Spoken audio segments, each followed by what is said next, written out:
Morning friends, welcome to my channel. আমার ব্লগে সবাইকে স্বাগতম। আশা করি তোমরা সবাই ভালো আছো, আমিও ভালো আছি। তো আজকের ব্লগটা শুরু করছি এখন থেকে। সকালে উঠে গেছে, একে নিয়ে কোলে নিয়ে বাইরে এসেছি। বাইরে একটু বৃষ্টি হচ্ছে, মেঘলা ওয়েদার, হালকা হালকা বৃষ্টি পড়ছে, ঝিরিঝিরি, ভালোই লাগছে। ওয়েদারটা খুব সুন্দর, একটু ঠান্ডা হয়েছে, এত গরম ছিল। সুন্দর বৃষ্টি হচ্ছে আমাদের এখানে প্রচণ্ড পরিমাণে। ওয়াও,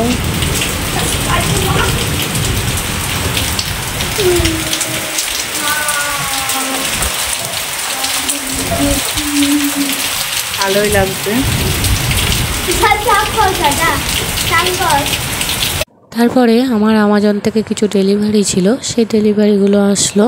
মেকআপের কিছু আইটেম আমি অর্ডার করেছিলাম, তো সেটাই ডেলিভারি এখন দিয়ে গেল। দেখো ডেলিভারি প্রোডাক্টগুলো এখন দেখছি আমি কী কী। তোমাদের দাদা অফিস থেকে আসার সময় চপ পেঁয়াজি আর বেগুনি নিয়ে এসেছিলো, তো সেগুলো খাচ্ছিলাম। আমার তো খেতে ভালোই লাগে এগুলো।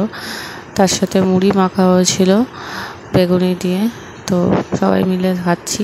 আবার সন্ধ্যেবেলা কিছু প্রোডাক্ট অর্ডার করা ছিল, ছেলের প্যাম্পার্স আর কর্নফ্লেক্স, এগুলোও ডেলিভারি এখন দিয়ে গেল বৃষ্টির মধ্যে ভিজতে ভিজতে। প্যাম্পার্সটা খুবই দরকার ছিল, শেষ হয়ে গেছিলো। কর্নফ্লেক্সটাও দরকার ছিল, ওটাও অনেক দিন ধরেই শেষ হয়ে গেছে, তো আসছিলই না। তো অনেকদিন আগেই অর্ডার করেছি। তো দেখো কি করছে বাস নিয়ে। তার মধ্যে পাঁপড় ভাজে নিয়ে চলে এসেছিলাম পাঁপড়। আবার রান্নাঘরে চলে গেলাম। মাছ হচ্ছে করবো, শোল মাছ আর কচু দিয়ে, ফুলকপি দিয়ে, আলু দিয়ে। তো মাছ ভাজা এখন কমপ্লিট। এখন হচ্ছে রান্নাটা করে নিই। ছেলেরও খুব শরীর খারাপ, তাই মনটা একটু খারাপ। ছোট ছেলের জ্বর এসছে। এই আবহাওয়াটার জন্য এরকম হচ্ছে। প্রচণ্ড গরম ছিল, এখন বৃষ্টি পড়ছে, প্রচণ্ড ঠান্ডা লাগছে, এই জন্যই ঠান্ডাটা লেগে গেছে। এই যে মাছের ঝোল, শোল মাছের ঝোল প্রায় কমপ্লিট। একটু ঝোলটা ফুটলে তারপর নামিয়ে দেবো। হালকা পাতলা আজকে রান্নাটা করেছি। তো খাওয়া দাওয়া আমাদের কমপ্লিট এখন।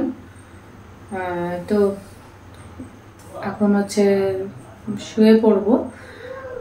ছোট ছেলের ওষুধ দিয়েছি, এখন একটু ভালো আছে। তো দেখো সকালে আবার কি হয়, শরীর কেমন কি থাকে। তো আজকেকার মতন ব্লগটা এখানেই শেষ করছি। লাইক অ্যান্ড কমেন্ট, সাবস্ক্রাইব করতে ভুলো না। Bye, good night all of my friend.